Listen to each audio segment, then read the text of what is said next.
السلام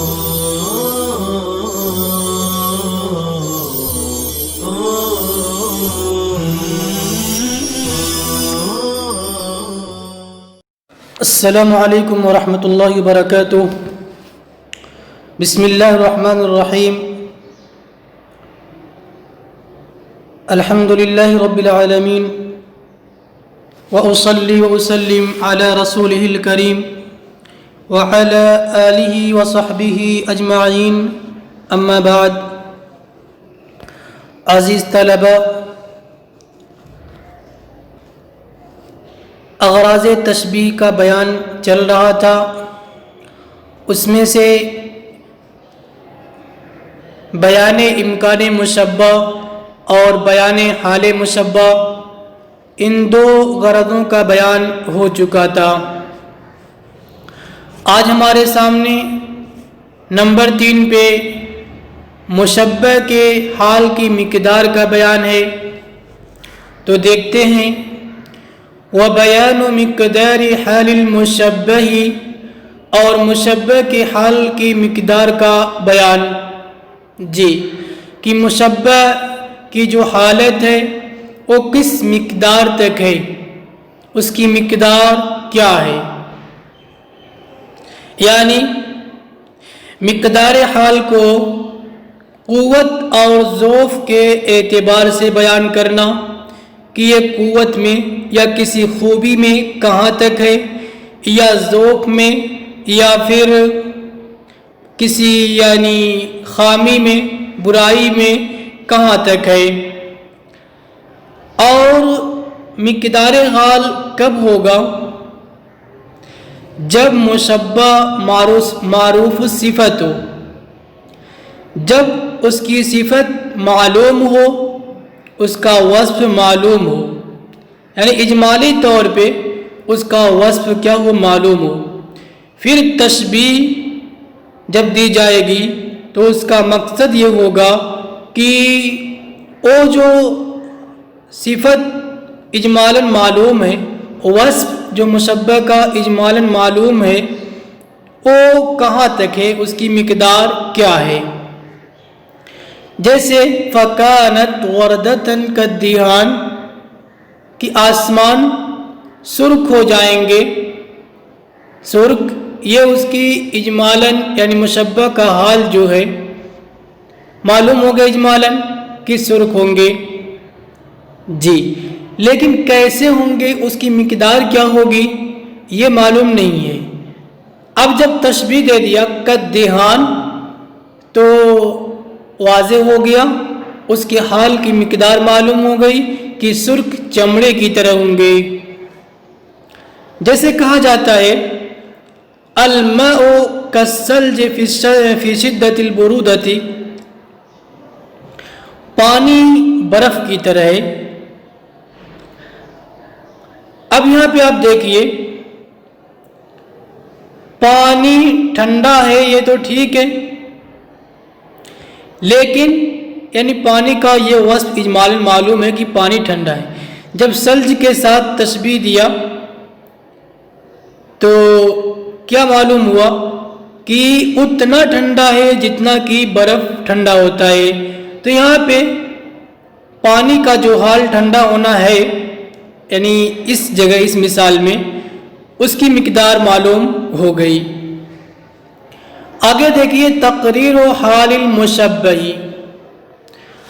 مشبہ کے حال کو ثابت کرنا۔ مشبہ کی جو حالت ہے وہ سامع کے ذہن میں، سامع کے نفس میں اچھی طریقے سے جم جائے، ثابت ہو جائے، اس کے لیے تشبیہ دینا۔ اور یہ کب ہوگا؟ یہ جب ہوگا جبکہ مشبہ کی طرف ایسی چیز کی اسناد کی جائے جو تثبت اور وضاحت کی محتاج ہو۔ جیسے مثل الذین اتخذوا من دون اللہ اولیاء کمثل العنکبوت، ان لوگوں کی مثال جنہوں نے اللہ کے علاوہ دوست بنایا، ولی بنایا، کمثل العنکبوت، عنکبوت کی طرح ہے۔ جی، عنکبوت یعنی ضعف میں، کمزور ہونے میں عنکبوت کے ساتھ تشبیہ دیا کہ عنکبوت جو گھر، مکڑی جو گھر بناتی ہے، جو جالا بناتی ہے، وہ بہت کمزور ہوتا ہے۔ ایسے ہی ان کی دوستی بھی بالکل کمزور ہوتی ہے، کسی یعنی بالکل بھی نفع بخش نہیں ہوتی ہے۔ تو یہاں پہ مشبہ کی حال یعنی ان لوگوں کی مثال جنہوں نے اللہ کے علاوہ دوست بنایا، تو ان کی حالت اس مکڑی کے جالے کی طرح ہے۔ اب جب کمثل العنکبوت کہہ دیا تو سامع کے ذہن میں بات جم گئی کہ ہاں ان کی حالت کیسی ہے۔ مثلاً آپ سے کہا گیا الکلب مثل الزجاجہ، یعنی ٹوٹنے میں اور ٹوٹنے کے بعد نہ جڑنے میں، فی الکسر وعدم الجبر، کرے کہ اس مثال میں کیا ہے؟ شیشہ کے ساتھ تشبیہ دی، دل کو شیشہ کے ساتھ تشبیہ دی گئی سامع کے دل میں یہ بات جمانے کے لیے کہ جیسے شیشے کا جڑنا متعذر ہے، اسی طریقے سے دل بھی ایک بار ٹوٹ جائے تو وہ محبت و انسیت حاصل ہونا مشکل ہے۔ اب اس طریقے سے کہہ دینے سے سامع کے ذہن میں بات جم جائے گی۔ امید ہے بات آپ کو سمجھ میں آ رہی ہوگی۔ آگے ہے تحسین المشبہ۔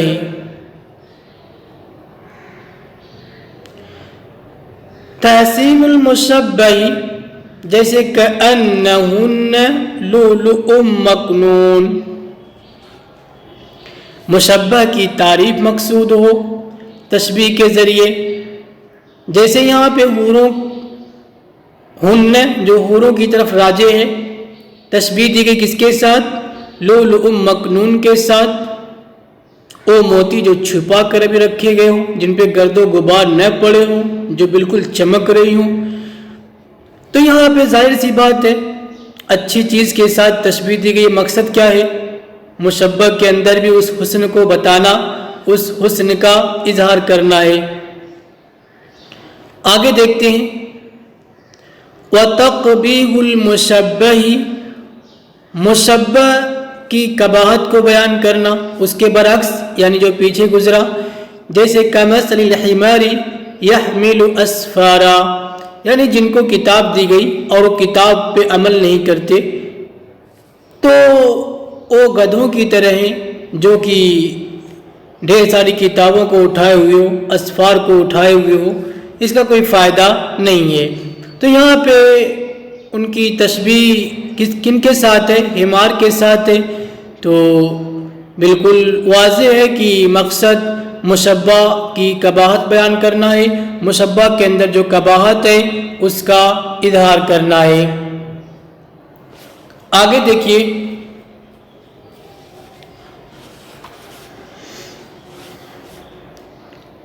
الفائدۃ الاولی اذا عکس طرف التشبیہ ای جعل المشبہ مشبہا بہ نحو البدر كوجه الخلیفہ يسمى تشبیہا مقلوبا، والغرض من هذا القسم اظہار المبالغہ والقوة في المشبہ به، نحو انما البیع مثل الربا والاصل انما الربا مثل البیع۔ کریں کہ جب طرفِ تشبیہ کو پلٹ دیا جائے، تشبیہ کے جو دونوں طرف ہیں یعنی مشبہ اور مشبہ بہ کو پلٹ دیا جائے، پلٹ دینے کا کیا مطلب؟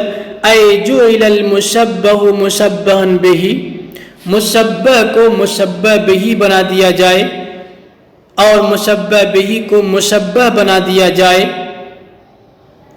جگہ صرف چینج کرنا، بدل دینا مقصود نہیں ہے، بلکہ مشبہ کو مشبہ بہی اور مشبہ بہی کو مشبہ قرار دیا جائے، جیسے البدر کوجہ الخلیفہ کی چاند بدر خلیفہ کے چہرے کی طرح ہے۔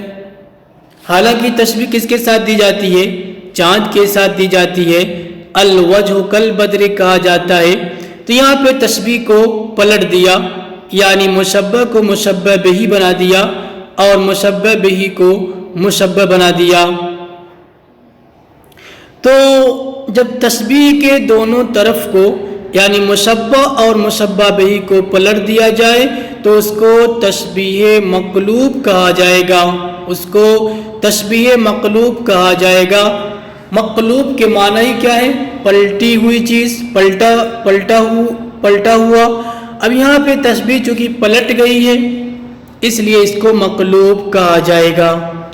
کہہ رہے ہیں کہ اس قسم سے جو غرض وابستہ ہے وہ مبالغے اور قوت کا اظہار کرنا ہے مشبہ بہی کے اندر۔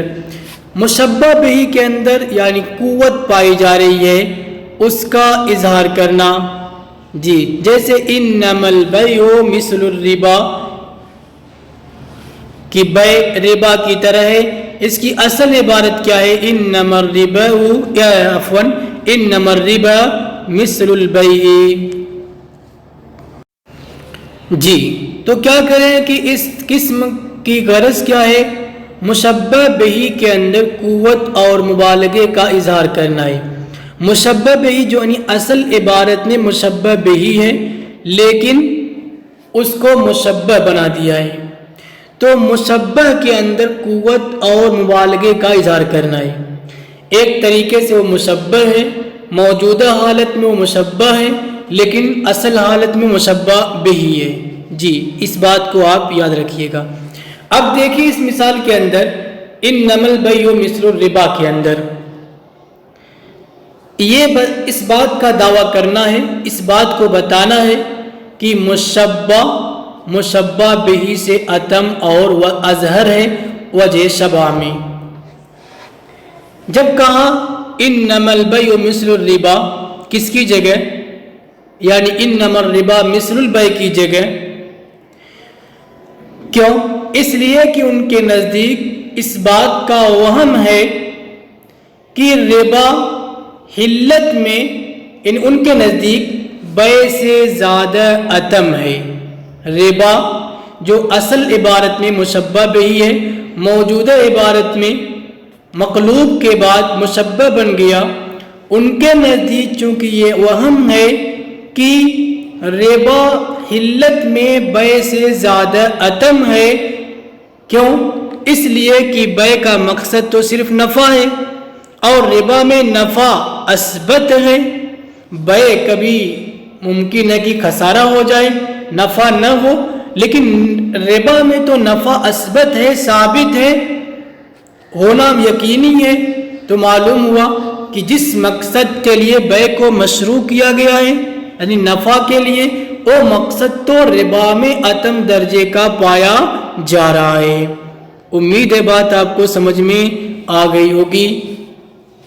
الفائدۃ الثانیہ ينبغي أن يكون المشبه به بوجه الشبه أقوى وأشهر، مناسب ہے کہ وجہ شبہ میں مشبہ بہی قوی اور مشہور ہو۔ جی یعنی مناسب ہے، بلکہ یہ کہہ لیجئے ضروری ہے۔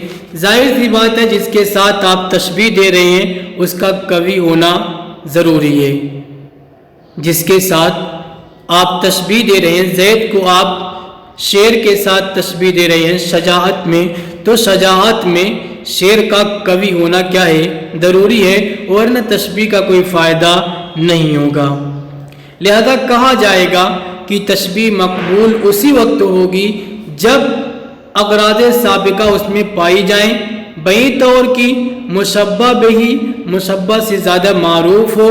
اگر مقصد مشبہ کا حال یا مقدار بیان کرنا ہو، یا مشبہ بہی اتم ہو، جب ناقص کو کامل کے ساتھ لاحق کرنے کا ارادہ ہو، یا یہ کہیے مشبہ بہی مخاطب کے ہاں مسلم الحکم ہو، معروف ہو، جبکہ مقصد مشبہ کے ممکن الحصول کو بتانا ہے۔ اب اگر یہ اغراض مطلوبہ حاصل نہ ہوں تو تشبیہ مردود ہوگی۔ جی آگے الفائدۃ الثالثہ ان حذف بعض ارکان التشبیہ یزید الکلام حسنا و بہاء، تشبیہ کے بعض ارکان اگر حذف کر دیے جائیں تو کلام حسن اور خوبصورتی میں بڑھ جاتا ہے، اور اگر تمام ارکان کو ذکر کر دیا جائے تو تشبیہ ضعیف ہو جاتی ہے۔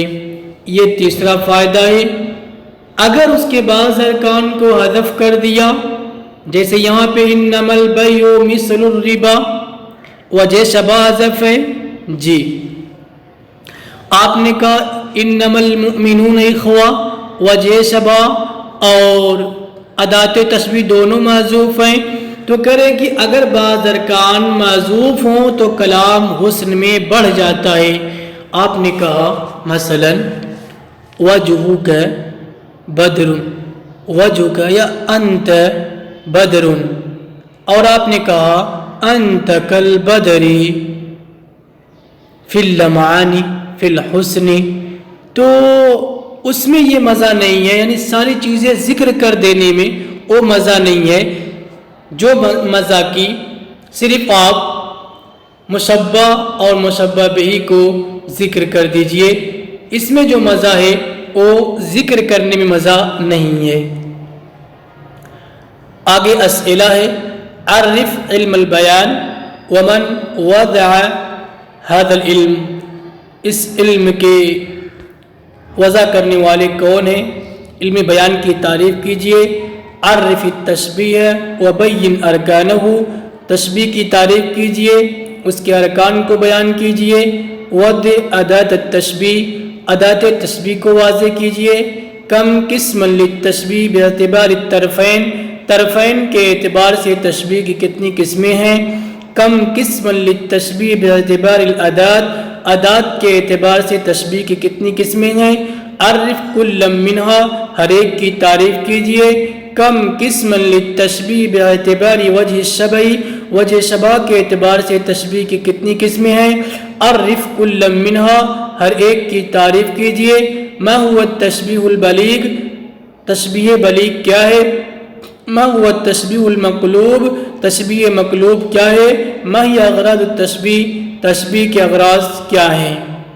بین ارکان التشبیہ واقسامہ، تشبیہ کے ارکان اور اس کی قسموں کو بیان کیجئے اور ان کی غرضوں کو بیان کیجئے۔ السلام علیکم ورحمۃ اللہ وبرکاتہ۔